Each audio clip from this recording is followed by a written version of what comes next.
Liverpool are living through a season full of contrasts in 2025.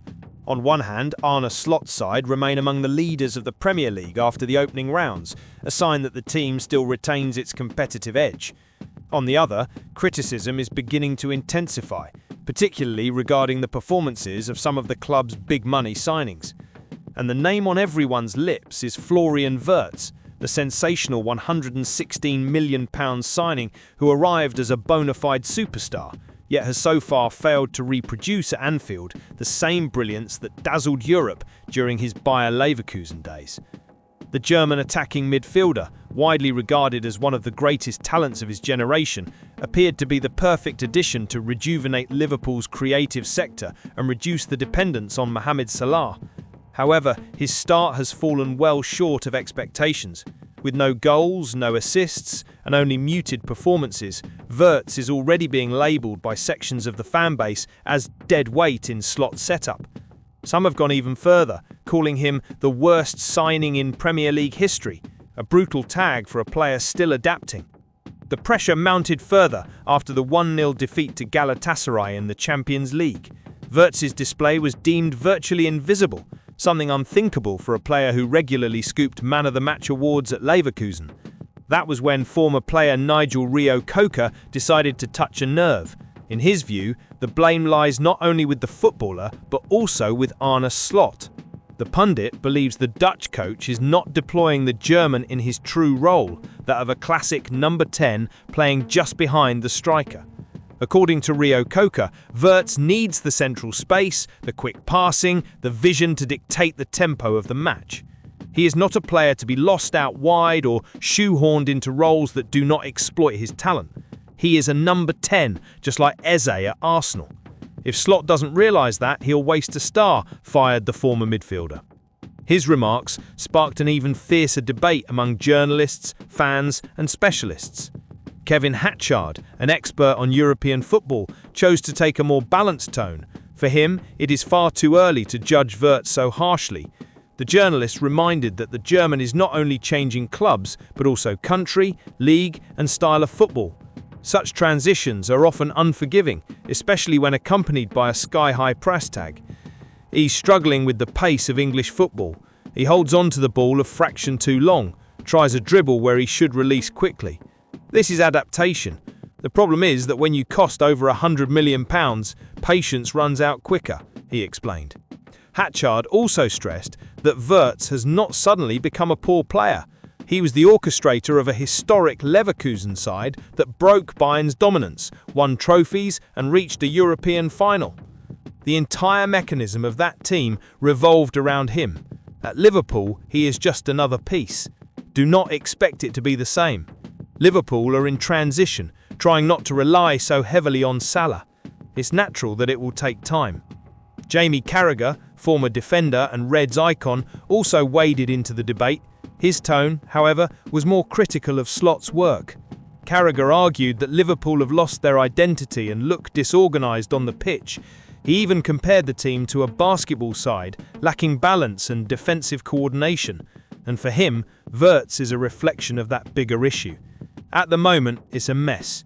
He needs to be taken out of the side to regain confidence. Slot has to find solutions because he has spent heavily and still hasn't found the right formula, he assessed. Kenny Dalglish, a living legend at Liverpool, attempted to offer a different perspective. In his view, Wirtz should not abandon the style that brought him this far. The Scot highlighted the German's ability to receive the ball, control the match, and deliver the decisive final pass. Dalglish believes that once he and his teammates click, things will flow naturally.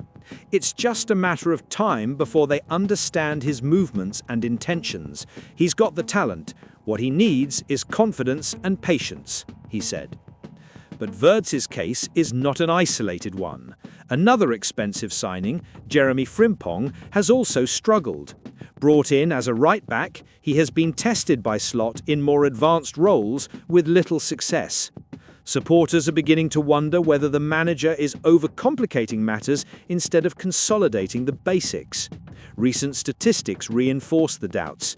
Despite sitting near the top of the Premier League, Liverpool's attacking output has dipped, and their defensive solidity, once a trademark, now looks fragile. Meanwhile, other stories are unfolding in parallel at Anfield.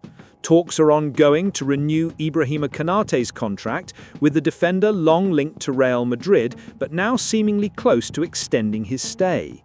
Federico Chiesa, another signing brought in to add dynamism up front, has reportedly attracted offers from 4 different clubs and could depart in the next transfer window. There are also rumours of a star from Atletico Madrid being on Liverpool's radar, a sign that Slot's rebuild is far from complete. What stands out amid this whirlwind is the sheer weight of expectation. Arne Slot arrived at Liverpool with the daunting task of succeeding Jurgen Klopp, one of the greatest managers in the club's modern history. He inherited a competitive squad, but one also aging in certain areas, and was given carte blanche to spend heavily. Over £440 million has gone on signings, which naturally increases the demand for quick results. But football rarely respects deadlines. Florian Wirtz is still young, only 22, with a bright future ahead. Yet his adaptation, which should have been a natural process, has become a public spectacle of pressure and scrutiny. Every match, every touch of the ball is watched under a magnifying glass.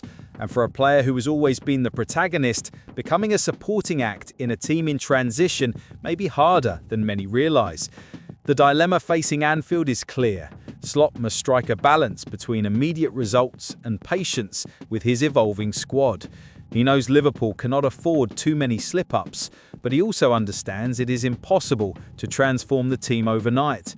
Wirtz, for his part, must prove to himself that he can shine in the world's toughest league, even if it means facing criticism and doubts from the very first steps. And perhaps that is the beauty and cruelty of football. The young German, once hailed as a rare gem, now finds himself battling harsh labels and the unforgiving judgment of the English crowd. Slot, meanwhile, must show he is more than a manager of millions. He must be the coach capable of restoring confidence, finding players' ideal roles, and giving identity to a squad that for now looks disjointed. Ultimately, Florian Wirtz's Liverpool story is still in its opening chapter. Whether it becomes a tragedy or an epic redemption, only time will tell. But one thing is certain. All eyes at Anfield and across the footballing world will remain fixed on him and on Arne Slot as each match becomes more than just a game. It turns into a test of resilience, patience, and faith in a project still struggling to take shape.